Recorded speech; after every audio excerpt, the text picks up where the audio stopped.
Hey, what's going on, everybody? I want to welcome you to our Bible study segment and what God is going to do. We're doing something absolutely a little bit different on today, and I am uberly excited about it.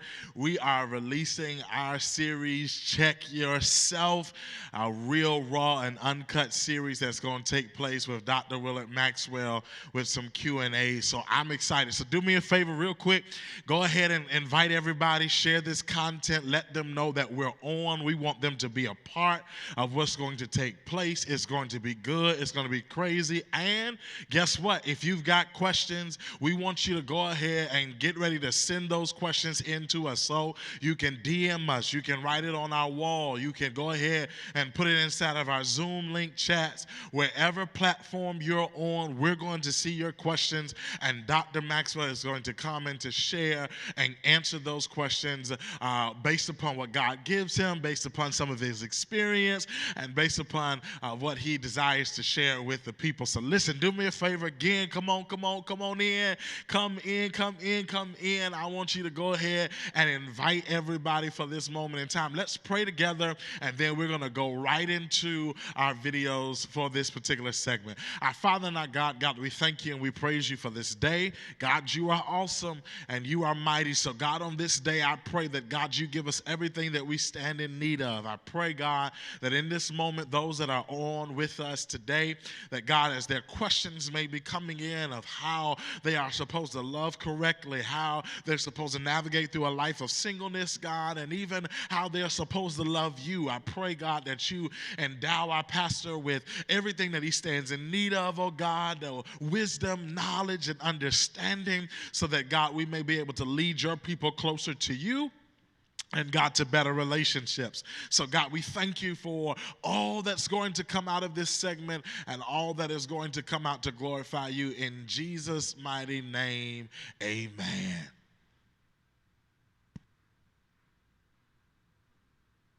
Hey, how you doing? This is Pastor Maxwell of New Beach Grove Baptist Church, and right now we're in a love series called Love Is, to talk about how much God loves us and the love of God.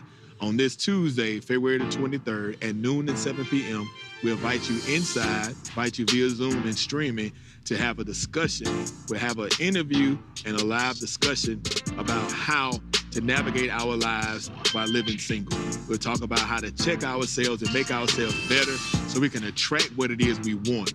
Right now, if you're attracting what you don't want, it's probably because you are what you don't want. You're attracting who you are. You can never attract anyone above how you function in your life right now. So with that said, we're going to have a great time starting this Tuesday, February the 23rd at noon and 7 p.m. You're welcome to come inside, and we'll also stream and be via Zoom and Facebook. All right? See you there. Hey, how you doing? This is Pastor Maxwell. What's going on, family? You guys are so amazing. 2020, Dr. Maxwell has served us a bitter dish. And the reason I say it served us a bitter dish is because I'm doing a new series entitled Relationship Goals. And with Relationship Goals, I'm talking to singles as well as married couples. So I did the first one with the married couples, but I'm doing this with the singles. I asked the singles, what are some questions that you need to be answered, some questions that you need answered in 2021 to help you get to the level that you need to be as far as your dating. But I think the reason I want to put this podcast together is because most people deal with dating and not deal with the person themselves. How can I fix me so I can be right for the person that God sends? So I'm crazy excited. So I had 20 singles. Actually, I have 100. No, we got it. You can't say that and then not stop. I know you're introducing everything, but see that's the thing, man. That's the thing right there. Most of the time, yeah, 90, I would say at least 85% of the time, people ain't worried about right. the other person. Right, they worried about themselves. Absolutely. So because they worried about themselves, they worried about how the other person need to be more so than how themselves need to be. But when you're really ready for a relationship, that means you want to make yourself better. Right. You understand? And so when you become what you want, you'll begin to draw what you want. Right now, what you're drawing is who you are. And so the only thing you can draw is whatever you are. So whatever you keep getting, then that should be your mirror That's to a understand product of who you are. That's you, right? You ain't gonna attract nothing. So how can I change that? How can a single that's attracting, they keep on saying, I keep on attracting nothing type guys or nothing type women. How can they change that? Well, first of all, sometimes you attract what you expect. And you keep saying it. The Bible says a man or woman is satisfied by the fruit of their lips. Absolutely. So you keep saying that's all I'm getting, that's what you're going to get. Why? Because you made in the image of God. Yeah. And if you keep speaking it, that's what you're going to get. Yeah. You understand? You know, so when you begin to speak and whatever you say comes to fruition, you understand? That's exactly why you keep getting it. Then some people have been in past relationships and haven't forgiven the person that it didn't work with. Wow. And so when you don't forgive the person that it didn't work with, what happens? You get caught in a soul tie and you continue to attract that same person because you still connected to them. Remember Samson? Let me tell you about Samson. The reason why Samson got caught up with Delilah is because he never forgave his first wife. Remember, he went out to battle and then the people didn't solve the riddle, and then Samson left, and the man, the king, the dad, gave this man's wife, Samson's wife, to his best friend, to the man who was his best man at his wedding. Messed his ego up. Yeah. And because he never forgave or got over that moment with her when he went with Delilah, even though Delilah, he said, hey man, how can I have your strength? Oh, if you tie me with new ropes. And she tied him up with new ropes, right? And then he said, how can you do it? Oh, if you tie my hair up. Then he finally gave her all his heart. But the reason why he stayed there was why? I don't want to lose again. I don't want to mess up this relationship the way I lost the last one, so I'm going to do everything to keep it right. Well, you got to learn how to forgive yourself for the past mistakes you made with the last relationship, and you got to forgive that person so you can forgive. I would say forgive yourself, forgive forward. You got to release that stuff and that hatred and that bitterness and that unforgiveness. Now, I got to play both sides of the field. That was great. You're absolutely right. Yeah. But I think a lot of singles have an issue with getting to the place of or recognizing the difference between being healed and keeping their eyes open, right? From past relationships that hurt them. They've been hurt in the past, been cheated on. That's a good one. So it's not so much I'm bringing that hurt to a new relationship. I'm just watchful right now. Yeah. So how can I get to a place, or how do I know that I'm healed? Number one, before I move forward in any relationship. That's dope, man. I mean, you blew my mind with that one. I'm like, cause at the end of the day, how do I know if I'm healed or if I'm just watching? Because sometimes people ain't healing, they watching and they seeing something they really ain't seeing. Illusions. Because see, sometimes when you ain't forgiving, you looking at stuff cross-eyed. Can I keep it 100? Because you with Bill, but you keep being mad at what Phil did, and then you thinking Bill doing the same thing, but you just seeing what it is you expect to see. And you miss out on something good. Reverend, that's it. Yeah, but you got to get over yourself. You got to get to the point where you heal. First of all, you got to release that last relationship if you're going to really go to the next one. You got to let it out. So now let's look at this. How do I really know that I released it, right? Now, I want to just give a example. One way that you know that you released it is when people bring up your old situation. If they bring up Tim or if they bring up John, you don't get mad anymore. Right. You don't get to the place where you want to say, listen, what I got, go. Now, let's pause right here. Main issue with a lot of singles is that they want to post their life now so it can make the person from the past feel a certain type of way. So that shows that I'm not healed. That definitely shows that you're not healed. Okay. Because you can almost tell when a lady break up. You start seeing all them different posts go out with different pictures. Yeah, you can tell, and they're not over it because they're trying to bait that person to say something. Sometimes they might want him back, and then sometimes they may not want him back. They just want to make sure that he still want them. Wow. And then you keep yourself playing those games, and you keep yourself tied up, man. And that's a dangerous road to walk down. Because if I'm not healed, what's going to happen is I'm not going to be like the children of Israel. I'm not going to cross over on dry land, but I'm going to cross over into a new relationship, bringing mud from my old relationship that's going to contaminate my new relationship. Reverend. So let's talk to everybody now. Go ahead. That's still holding on to baggage from the past, and they claim that I forgave that person. I moved on. Right. I think that most people move on in the physical sense, not in the mental sense, because I can move on physically, but not mentally. What would you say to them people? Well, let's go ahead and touch this since you done kind of tipped around the water. Let's go. You can give up stuff physically. Yeah. As a man. Yeah. When you get caught up in certain things, if you can get to that point and give it up physically, But a woman is the physical thing is already, if you get something physical, you've already got her emotionally. Wow. No matter how much you try to act like you can separate that. Yeah. Like women think they can separate. Men, after a while, sometimes you can't separate it. Right. But for the most part, women are already caught up all the way emotionally. So the physical thing, if when a man, he stops getting the physical thing, it's easy for him to leave. Yeah. But a woman is still caught up emotionally a lot of times. Right. So I know what you mean, but I just had to go on to bring that part Absolutely. in there because I know we were tiptoeing around the water, but we had to go on to step in so we here. Got to. You Got to. understand? And a lot of females don't really understand that perspective. How can you move on physically from this person, this person, and not have any type of emotional connection? Because number one, I like to submit to every single young person or young single person, old and young. When I can move on to the next person physically, I didn't see any value in it from the beginning. Right. And see, the thing about it, it's the whole thing. If we really walk the way we're supposed to walk, we ain't supposed to do nothing. I know you meant physically, like being around a person, Yeah. but I know what they trying Sexually as well. No, let's Yeah, but I'm let's just keep saying, it that's for the why I'm sake. putting them both in the same thing, because when you begin to move away physically or whatever, you still are, it's like when you know how oh man, I done closed this envelope, man. You're like, man, then you got to open the envelope again. Wow. But little pieces of the envelope on both sides are still connected. Wow. And it's frayed. And that's what happens when you bring yourself together in fornication and you begin to separate. Still parts of you are with them, and parts of them are with you. Soul tie.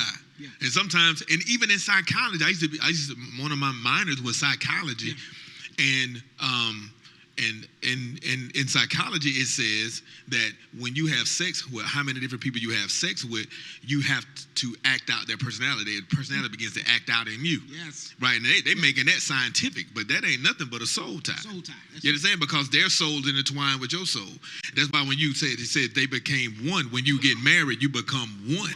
And so even when you're not married, and as far as a going before the justice of the peace or going before the pastor, when you begin to connect with each other and you fornicate, you've created a soul tie. It's not a healthy one because it's just a carnal, lustful one. But you have become one. So now, even when a man think he's not emotionally caught up because of sex, he still has some type of emotion. Now, you said something that I really want to just sidetrack, jump a bar. We can do this on Sunday morning. Go ahead. Sorry. I just want to do a sidebar because I had somebody, and this is not in the top 20. I want to get to the top 20 in a hot second. There's 20 questions. But one of the questions that somebody asked me recently was, is it okay for a Christian to get married in the courthouse? Now, I want to get your perspective on it. I will share with them. My perspective is you have to be careful because, number one, when you get married in a church, most pastors don't marry you unless you do marriage counseling. In the courthouse, I'll marry anybody. So now you're walking into so many different spirits that has been married in the courthouse. So now you have a person that has married all different types of spirits that don't know you at all. So my perspective was be careful. I understand finances may not look like you want it to look, but in my opinion, I would say do it the correct way. I mean, I ain't here to say what the correct way is because, Okay. I mean, if you get married at the courthouse, you get married at the church. I mean, it'd be people who get married at the church who's still in different relationships at the altar. That's true. So does it really matter? But the reason I was looking at the precedence of being married in the church is a totally different precedence from being married in the courthouse. In the courthouse, I marry anybody. In the church, there's stipulations. There's guidelines that we have to follow as far as we have to sit down and make sure that you're compatible. And I understand some people still get divorced. But this is the thing. You're talking about your church. Yeah. You don't know what every church do. Yeah, that's true. So you don't know. You don't know if somebody do counseling all the time or not. You going by your church. Yeah. You're looking at the template of what you think. Yeah. So at the end of the day, another church may not counsel. So it may just be like a courtroom. You going by you. And see, when you begin to talk about that, I can't go by what I do. I got to go by what's in your heart and his heart. You But the understand? courthouse is not going to do that, though. I can't do that. What I'm saying is I still don't know what's in your heart. You can lie to me the whole time and counsel. Absolutely. Absolutely. You know what I'm saying? So my thing is you got to be right individually, and that person got to be right individually. So to me, people that got married at church has gotten divorced. That's so You true. know what I'm saying? I'm just keeping 100 since we down Absolutely. here. It was only one time, and if it's this you, just be quiet. Won't nobody know who I'm talking about. One time I married a couple that I didn't want to marry. One time. It was an older couple, and I was first guy here, and people kept telling, oh, why you don't want to marry them? Why? I just didn't, it just seemed like they were trying to do it too quick. Right. You know, I went ahead and married them as a young pastor, you know, who, you know, maybe they don't know. You know, maybe they do have a problem.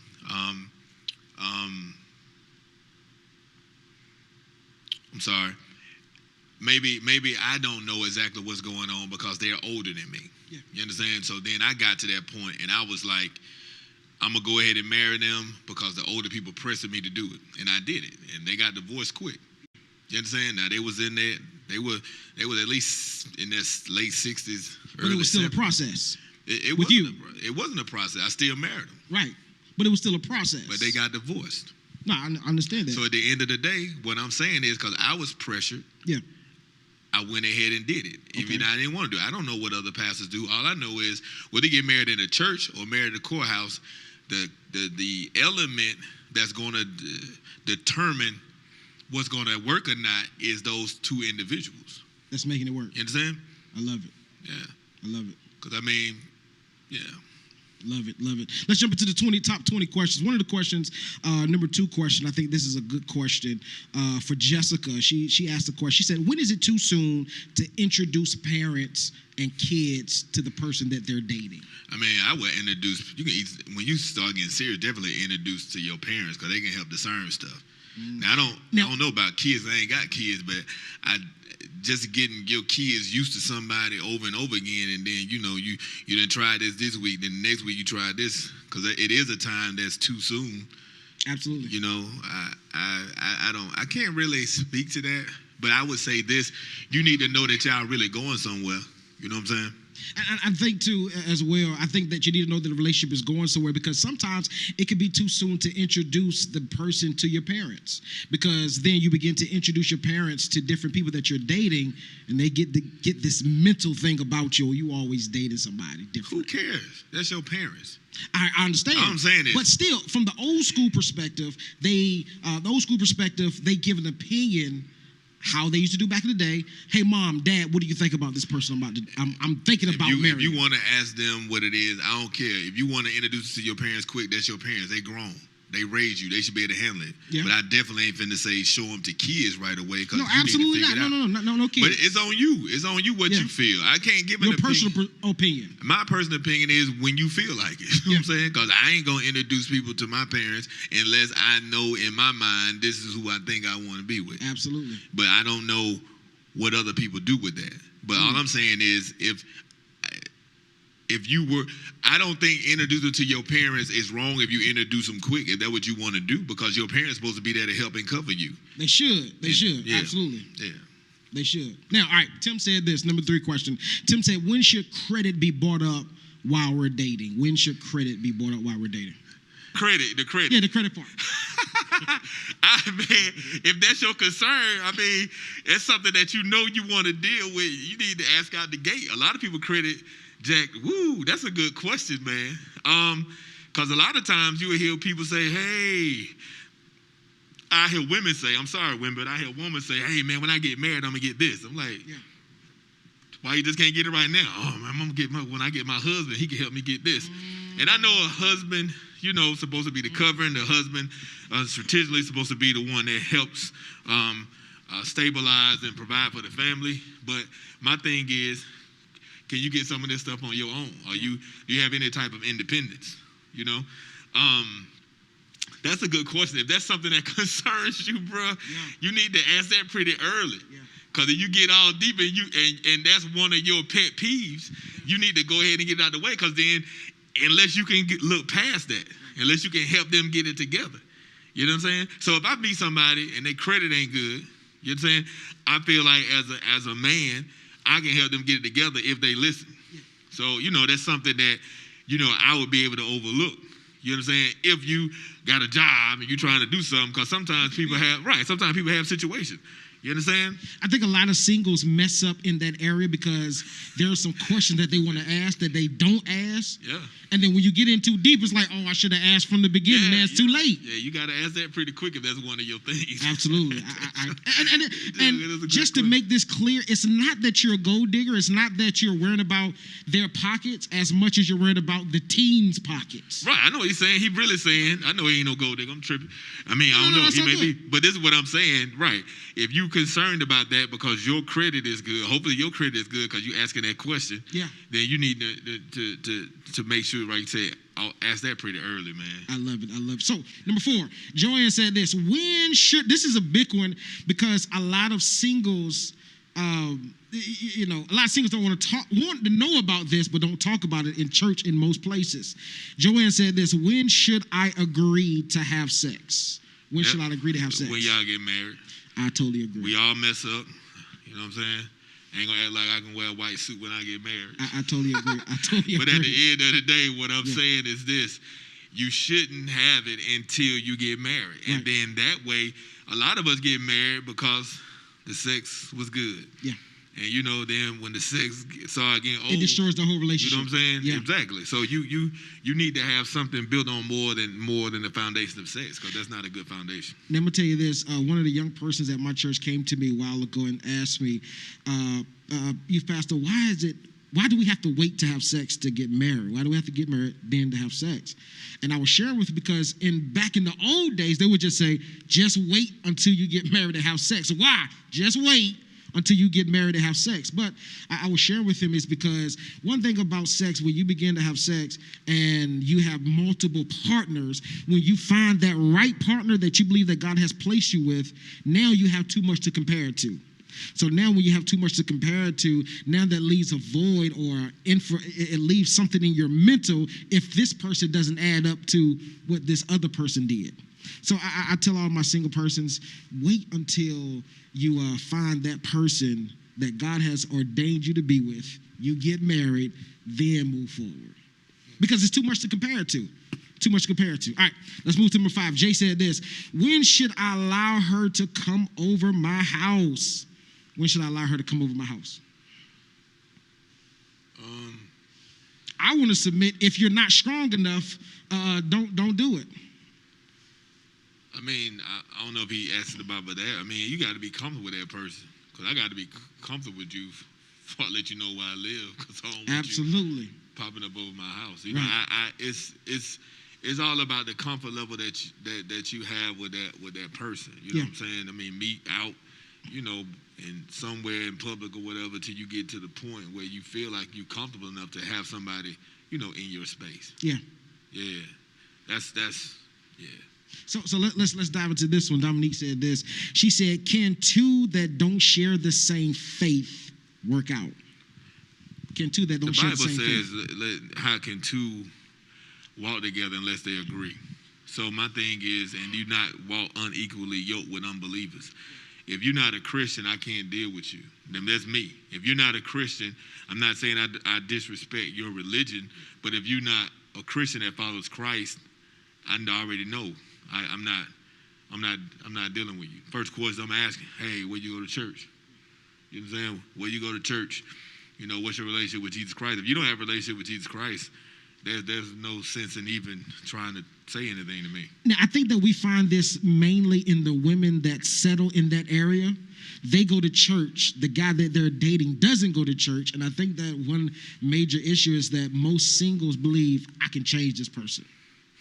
How would you speak towards that? Far as I'm getting into a relationship, they're not saved. They don't believe in Jesus. They're atheists, but I like the way they treat me. Right. I like the way they look. And there ain't too many atheists out there, but I would say, if you're not a Christian, I'm not dealing with you. Okay. Like, that's just me.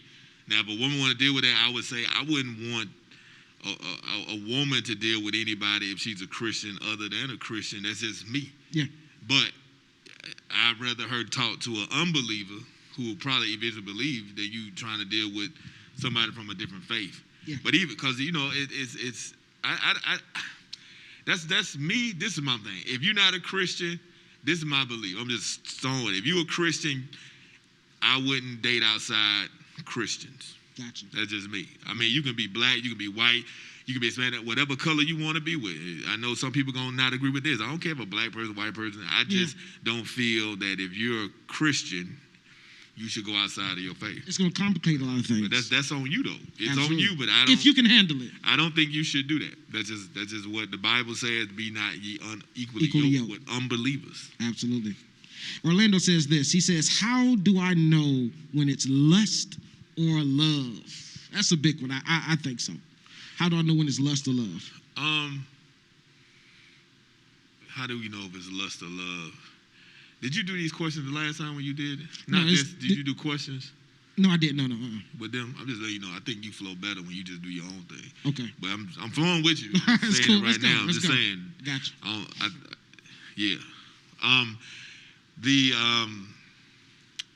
How do you know when it's lust or love? I mean, if you can wait till you married to have sex with her, till you know 100% it's love. You understand?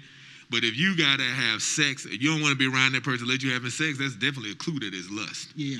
You understand? Yeah. Like some people, they won't even be around that person. Man, she didn't give me no sex. The only one I'm over here. That's your clue that it's lust. Yeah.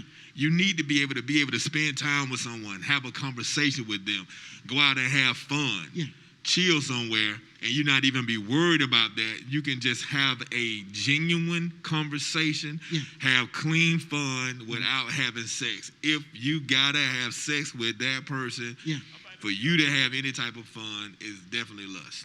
Absolutely, I totally agree. And so that's to me, when you ask that question, that's exactly what you ask. I think that's the big caveat right there, because if you have to ask that, is it lust or love? You need to look at it from a perspective.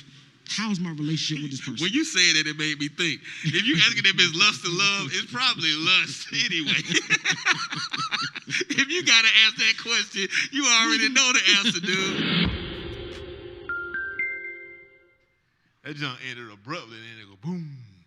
Anyway, thank you all for joining us on Facebook. Some people said they were having problems getting on the Zoom.